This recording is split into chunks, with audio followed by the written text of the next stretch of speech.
Welcome to स्नेहाचं डोहाळे जेवण. नमस्कार मंडळी, नवीन ब्लॉगमध्ये तुमचं स्वागत. आज ऑनफिल्ड रिपोर्टिंग दाखवणार आहे तुम्हाला. Just kidding. माझी मैत्रीण स्नेहा कोलते, तिचं आज बेबी शॉवर आहे. आय डोंट नो मी हा व्हिडिओ तुमच्यापर्यंत कधी आणेन, कारण मध्ये आपले बरेच ब्लॉग पेंडिंग आहेत. शिवाय मला तिची पण परमिशन घ्यायची की टाकायचं आहे की नाही टाकायचं आहे. पण तुर्तास आम्ही ऑफिसमधले कलिग्स फ्रेंड्स सगळे स्नेहाकडे जाण्यासाठी निघालो आहे. आणि स्नेहा तू स्पेशली बघ आमची सगळ्यांची मेहनत. ये हे बघा, रस्त्यावर बसलोय आम्ही इतका वेळ टॅक्सीची वाट बघतोय, पण आम्हाला टॅक्सी मिळत नाही आहे. आणि बसचं ॲज यू ऑल नो आता बसचं भाडं 12 रुपये झालेलं आहे. त्याच्यामुळे इथून परत बस, मग ट्रेन आणि अमुक तमुक हे करायला आम्हाला शक्य नाही आहे. त्याच्यामुळे आम्ही आता थांबलो आहे, बुकिंग केलं आहे. बघू, लेट्स होप लवकर येईल. आणि येस, स्नेहाच्या बेबी शॉवरचे सगळे छान छान फुटेज आणि खूप मस्त मस्त ज्या काही मेमरीज क्रिएट होतील त्या मी तुमच्याबरोबर शेअर करेन. State doom doom doom doom doom doom doom doom shiny. आता आम्ही चाललोय ओटी घेऊन, ओटी भरायला. कारण आमच्याकडे 2 विवाहित महिला आहेत, ही आणि ही. छान पॅकेज करून आणलंय. येस, आणि फ्रूट्स घ्यायचं ना. येस.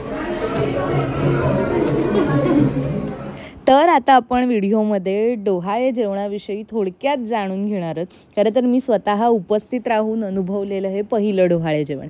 कारण माझ्या मैत्रिणींची अजूनही लग्न सुरू आहेत, काहींची तर व्हायची आहेत. मात्र स्नेहाच्या निमित्ताने डोहाळे जेवणही अनुभवता आलं. तर डोहाळे जेवण हे गर्भारपणाच्या 7व्या महिन्यामध्ये केलं जातं आणि त्यापूर्वी 3ऱ्या महिन्यात चोरोटी पण भरली जाते.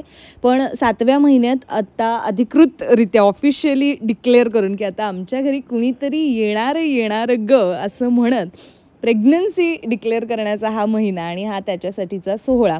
डोहाळे जेवणाच्या निमित्तानं त्या नवीन आता होणाऱ्या आईला जे जे खावंसं वाटतं, ज्या ज्या तिच्या इच्छा आहेत त्या सगळ्या पुरवण्याचा, तो तिचा हट्ट पुरवण्याची ही वेळ आणि ही संधी म्हणता येईल. यापूर्वी डोहाळे जेवणाच्या निमित्ताने त्या ज्या होणाऱ्या आई असतात त्यांना छान छान खायला मिळायचं. पण आता काय, आता आपण ही परंपरा म्हणून हे सगळं करतो आणि एक गंमत म्हणूनही केलं जातं. यासाठी काही कुठला मुहूर्त वगैरे काढला जात नाही.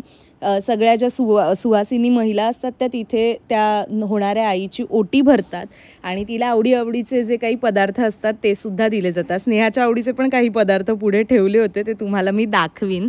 आणि येस, तर अशा पद्धतीने ओटी भरली जाते. आणि आता ना आपण स्नेहाच्या फॅमिलीतल्या आता नवीन रिस्पॉन्सिबिलिटीज येणाऱ्यांची ओळख करून घेऊया.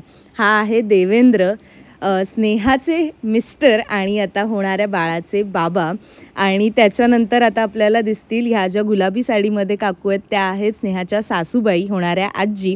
या आहेत स्नेहाच्या जाऊबाई, होणाऱ्या काकी. स्नेहाच्या भावाची ही फॅमिली, ही त्यांची गोड मुलगी म्हणजे स्नेहाची बाळाची होणारी मामी आणि दिदी. ह्या आहे स्नेहाची आई म्हणजे आता होणाऱ्या आजी. या पिंक ड्रेसमध्ये ज्या दोघी चिमुकल्या आहेत त्या आहेत चिवमाऊ आणि ही ब्ल्यू ड्रेसमधली आहे ती अधिरा म्हणजे अगेन बाळाच्या होणाऱ्या बहिणी, ती मोठी मामी. आणि ह्या सगळ्या आम्ही ऑफिसमधल्या मावश्या. नंतर आता मी तुम्हाला म्हटलं ना मग अशी की बाळाच्या होणाऱ्या आईला जे जे आवडतं ते तिथे आणलेलं असतं, तर त्याच्यानुसार हे फ्रूट्स किंवा हे सगळे जे काही वेगवेगळे पदार्थ आहेत ते बनवून तिथे असे छान सजवून ठेवले होते. लग्नात जसं रुखवत असतं ना त्या पद्धतीने डोहाळे जेवणाला पण अशा छान छान गोष्टी या सजवलेल्या असतात. असं म्हणतात की 7व्या महिन्यामध्ये ना बाळाची वाढ होत असते आणि तेव्हा त्याला पोषक असं मिळावं, त्यामुळे सुद्धा या डोहाळे जेवणामध्ये खाऊ घातल्या गेलेल्या गोष्टींना विशेष महत्त्व असतं.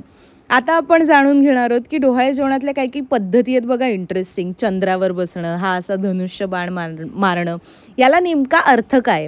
म्हणजे खरं बघायला गेलं तर जे चांदण्यातलं डोहाळे जेवण केलं जातं किंवा जे चंद्रावर बसून वगैरे जे फोटोज काढले जातात, तर त्याच्यामध्ये असं म्हणतात की चंद्र कसा कलांनी वाढत असतो तसं त्या बाळाचं जे आयुष्य आहे, त्याचं जे भविष्य आहे ते कलांनी उजळत जावं, त्यामुळे विशेषतः चांदण्यावर किंवा चंद्रावर बसून ते फोटोज काढले जातात. आणि अगेन त्याच्यानंतर ही जी एक छोटीशी फार अगदी जुनी पूर्वापार परंपरा म्हणता येईल की डोहाळे जेवणाच्या वेळी आपल्याला म्हणजे मुलगा होणार आहे की मुलगी होणार आहे हे ओळखण्यासाठी पेढा बर्फी असं निवडलं जातं. आता वेगवेगळ्या पद्धती आहेत. स्नेहाच्या डोहाळे जेवणात पण ही एक इंटरेस्टिंग पद्धत होती की त्यांनी हंडी बांधली होती, दहीहंडीची असते तशी, आणि त्याच्यामध्ये एकीकडे कृष्णाचा आणि एकीकडे राधेचा फोटो ठेवला होता.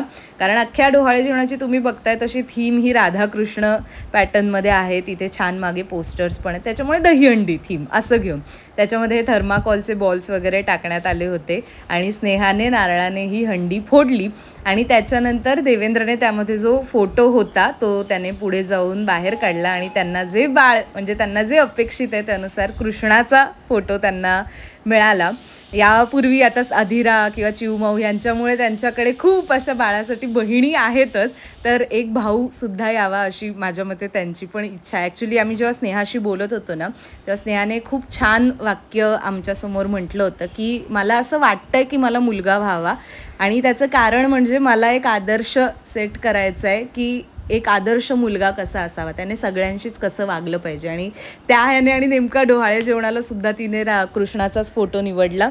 त्याच्यामुळे येस, आय होप की तिला हवं तसंच होईल. आणि हां, मगाशी मी जे सांगत होते तर हे धनुष्यबाणाचं म्हणजे धनुष्य हे कसं रामाचं प्रतीक, या अनुषंगाने जे होणारं बाळ आहे तेही तितकं शूरवीर रामासारखं व्हावं याने ते धनुष्यबाण वगैरे असे वापरून फोटो काढले जातात. आणि अर्थात आता नवनवीन गोष्टी आपण केल्या जातात. फुलांची परडी असते म्हणजे फुलांमुळे जसा आनंद आयुष्यात येतो तसं त्या बाळामुळे पसरावा असं म्हटलं जातं.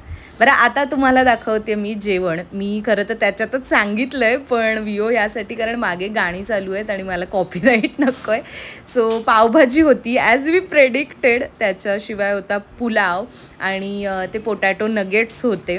आणि ते जेवून वगैरे झाल्यानंतर मग आम्ही निघालो तेव्हा आम्हाला एक अचानक हाक आली, ती ऐका. मग माम्या दाखवायला नको. हाय कर चिवमाऊचे भरपूर व्हिडिओ काढलेत मी मगचपासून नाचत होत्या ना. Bye bye. तर मंडळी, असा झाला स्नेहाच्या डोहाळे जेवणाचा कार्यक्रम आणि येस, खूप सुंदर कार्यक्रम होता. स्नेहा आणि देवेंद्र आणि सगळीच फॅमिली खूप आनंदात होती आणि त्यांचा हा आनंद असाच टिकून राहू दे आणि येणारं बाळ पण फार छान सुदृढ हेल्दी असू दे. आणि येस स्नेहा, देवेंद्र, तुम्हाला खूप खूप शुभेच्छा. आणि स्नेहा, आम्ही तुला आता ऑफिसमध्ये मिस करू, तुझ्या गप्पा. चला, पुढचा व्लॉग लवकरच घेऊन येईन. तो कुठल्या विषयावर असेल वगैरे त्यात पण जरा एक नवीन आयडिया आहे डोक्यात. पण ते सगळं बघायचं असेल तर चॅनलला सबस्क्राईब करायला अजिबात विसरू नका. आणि मी म्हटलं तसं मागच्या व्हिडिओजमध्ये पण लवकरात लवकर सबस्क्रायबर्स वाढून आपल्याला 5,000चा टप्पा गाठायचा आहे. आता ऑलरेडी 3,000पर्यंत सबस्क्रायबर्स आहेत, त्यामुळे डू सबस्क्राईब. Bye bye.